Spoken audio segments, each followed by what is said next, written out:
ओ लोगों, बीवियों के ऊपर शोहरों का हक है, शोहर के ऊपर बीवियों का हक है। अगर कोई औरत, अगर कोई लड़की शादी से पहले अपने आप को गलत काम की तरफ डालती है, वो अपनी जवानी बर्बाद करती है, तो वो अपने शोहर के साथ हक तलफी कर रही है, अपने शोहर का हक मार रही है। मरने के बाद उससे हिसाब होगा। अपने शोहर का हक मार के आई है। अगर कोई लड़का शादी से पहले अपनी जवानी को अपने हाथ से बर्बाद कर रहा है, मरने के बाद उसकी बीवी दामन पकड़ के खड़ी होगी, उसने बीवी का हक मारा है। लोगों, रब की नाराजगी बोल ली है। मैदान महशर में चेहरे बिगड़े होंगे, शर्मगाहों से उनकी बदबू आ रही होगी। जिसने अपने आप को तबाह किया है, जिसने अपने हाथ के जरिए अपनी जवानी को बर्बाद किया है, मैदान महशर होगा, सारे लोग खड़े होंगे। लोगों, उनकी शर्मगाहों से इतनी बदबू आ रही होगी, अहले महशर से रहा ना जाएगा। बड़ा खतरनाक मामला है, अहले महशर से रहा ना जाएगा। कहेंगे ये कौन है? जवाब मिलेगा ये फला है जो अपनी बीवी का हक मार के आया था, ये वो है जो जिना करके आया था, जो अपने हाथ से अपनी जवानी को बर्बाद करके आया था, ये फला औरत है जिसने अपने शौहर का हक मारा था, ये फला खातून है जिसने अपने शौहर के साथ हक तलफी किया था। और लोगों, तुम जानते नहीं कि बीवी का कितना हक है शौहर के ऊपर, शौहर का कितना हक है बीवी के ऊपर। और लोगों, मेरे नबी फरमाते हैं, अगर शौहर अपनी बीवी को अपने बिस्तर पर बुलाए और उसके कहने से वो ना आए, तो पूरी रात फरिश्ते उसके ऊपर लानत भेजते हैं। समझ रहे? ये हक है। जिन्होंने तबाह अपने आप को कर लिया, वक्त से पहले बूढ़े हो गए, बीवियों हक के हक मारे, अल्लाह की नाराजगी मोल ले ली, ना खुदा ही मिला ना विसाले सनम, ना इधर के रहे ना उधर के रहे, शादी के बाद ना बीवी राजी रही, मरने के बाद ना अल्लाह राजी रहा। हाय हाय, बच्चों पे तवज्जो करो, वक्त से शादियां करो। कहीं ऐसा तो नहीं हमारे बच्चे नौजवान हों तो लोगों जवान होने से पहले बूढ़े हो जाएं, कहीं हमारे बच्चे गलत रास्ते की तरफ तो नहीं जा रहे, फिर ये आदतें ऐसी पड़ जाती हैं, ये आदतें नहीं छूट पाती। लोगों को शराब पीने की आदत पड़ जाए, छोड़ना बड़ा मुश्किल है। बीड़ी की आदत पड़ जाए, छोड़ना बड़ा मुश्किल है। नशे की आदत पड़ जाए, छोड़ना बड़ा मुश्किल है। लोगों, स्मोक की आदत पड़ जाए, छोड़ना बड़ा मुश्किल है। लोगों, चाय की आदत पड़ जाए, छोड़ना बड़ा मुश्किल है। हालांकि चाय पीना जायज है, लेकिन आदत की बात बता रहा हूं। किसी भी चीज की आपकी आदत पड़ जाए, छोड़ना बड़ा मुश्किल है। अच्छे काम की आदत पड़ जाए, छोड़ना बड़ा मुश्किल है। बुरे काम की आदत पड़ जाए, छोड़ना बड़ा मुश्किल है। बेशक बेशक, हकीकत बात। जिसकी आदत अच्छे काम की पड़ गई तो उसका भी छोड़ना बड़ा मुश्किल है। नमाज जो पढ़ रहा वो पढ़ी रहा, अल्हम्दुलिल्लाह, सुभान अल्लाह सुभान अल्लाह, बात है कि नहीं? उसकी भी छोड़ना बड़ा मुश्किल है। हाय हाय। अब मुझे बताओ मुसलमानों, हमारा मुआशरा किधर जा रहा है? बड़ी गंदगी हमारे मुआशरे में आ गई, तबाह हो गए। हमारे पास फोन करते हैं कितने लोग, हजरात क्या करें, ये गलत आदत नहीं छूटती, वो गलत आदत नहीं छूटती। ओ लोगों, अगर कोई गलत आदत पड़ गई, लोगों अगर कोई गलत तरीका है, अगर कोई गलत काम आप करते हैं किसी भी तरह का जिससे अल्लाह उसका रसूल नाराज हो, तो उसके छोड़ने का सबसे बेहतर तरीका सुन लो। जब भी वो गलत काम करने के लिए जाओ या सोचो, तो एक बार ये भी सोच लेना कि मुझे मरना भी है और कब्र में जाना भी है।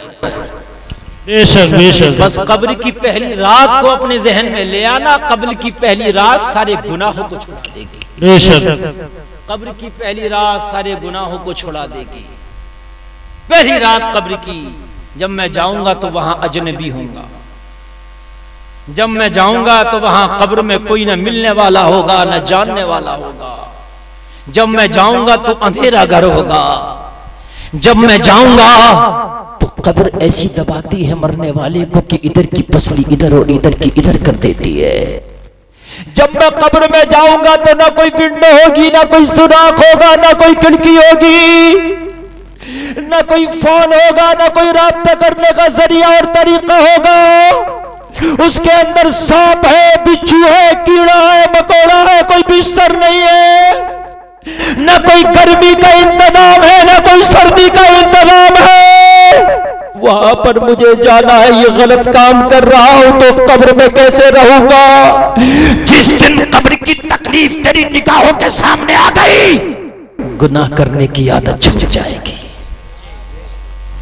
लोग मियाओं के पास जाते हैं गुनाह छोड़ने के लिए, ताबीज कर दो, कुछ ऐसे बता दो, बड़े बड़े डॉक्टर बैठे हैं, हम शराब छुड़ाएंगे, हम छुड़ाएंगे। मैं कहता हूं कब्र को याद कर ले, तेरी शराब तेरी कब्र छुड़ा देगी। तेरा हराम करने का काम तेरा कब्र छुड़ा देगी। कब्र को तो याद कर, जब याद ही नहीं करता कब्र को तो फिर तो कब्रिस्तान में लेकर लोग गुनाह करते हैं। बेशक पाकिस्तान में पड़ोसी जो मुल्क है हमारा, उसमें तो एक शख्स ऐसा भी पकड़ा गया था, लोगों के जो मरने वाली अगर कोई औरत होती और उसके जनाजे को दफन कर दिया जाता, फिर रात में उसके जनाजे को निकाल के उसके साथ जिना करता था। ऐसा भी तो पकड़ा गया था। जब याद नहीं करते तो मरने वाले के साथ भी जिना करते हैं, और जब याद करते हैं कब्र को तो कब्र वो है सारे गुनाहों की आदत छुटा देती है। बेशक सुभान अल्लाह, सुभान सारे गुनाहों की आदत छुटा। मुसलमान याद करो यार, तुम कभी सऊदी अरब जाओ, वहां दिल ना लगे, आप फोन करते हो घर पर, माँ मैं नहीं रुकूंगा, और मेरे बाप मैं नहीं रुकूंगा, मेरी सैलरी अगर जब 50,000 पर मंथ है, लेकिन मेरा सऊदिया में, दुबई में, कतर में, मस्कत में, ऑस्ट्रेलिया में, विदेश में मेरा दिल नहीं लग रहा, और मेरे बाप और मेरी मां में घर आना चाहता हूं। अगर तेरे बाप ने तेरी मां ने तुझे कमाने के लिए भेजा था, मगर फिर भी कहते मेरे लाल अगर दिल नहीं लग रहा, परेशान ना हो, पैसे का इंतजाम नहीं, तुझे कर्जा करके भेजा था और कर्जा करके तेरे वापसी का इंतजाम करते हैं, तेरा दिल नहीं लग रहा, बुला लेंगे। कितनी मर्तबा ऐसा होता है कि बाहर जाने वाले दिल न लगा आ गए, लेकिन मरने के बाद कब्र में दिल ना लगा तो तुझे वापस कौन बुलाएगा। एक बात ये भी तो सोची होती। और कुलड़िया वालों देखो भाई, दूर से आवाज नहीं ले रहा, ये 20 लोग जो चैनल लिए बैठे हैं ये बिल्कुल बेकार होंगे बेचारे, ये इनका भी ख्याल रखो। मैं तो तकरीर कर जाऊंगा, ये मैं का आवाज नहीं लेगा तो इन तक कुछ नहीं पहुंचेगा। आपका बहुत अच्छा बोल रहा, दूर से ले तो इस तरीके से ऐसे करो कि दूर तक ये पैगाम पूरी दुनिया तक पहुंचा सके। हाँ, ये पूरी दुनिया तक पैगाम पहुंचाएंगे। और मेरे भाई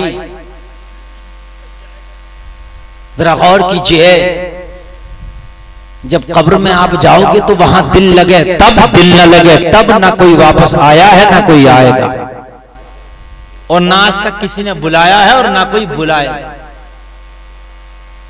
समझ रहे हैं कि आप नहीं समझ रहे हैं? आप या आया कोई आज तक वापस? मुझे बताइए, अगर आया तुम्हारे कुलड़िया में तो।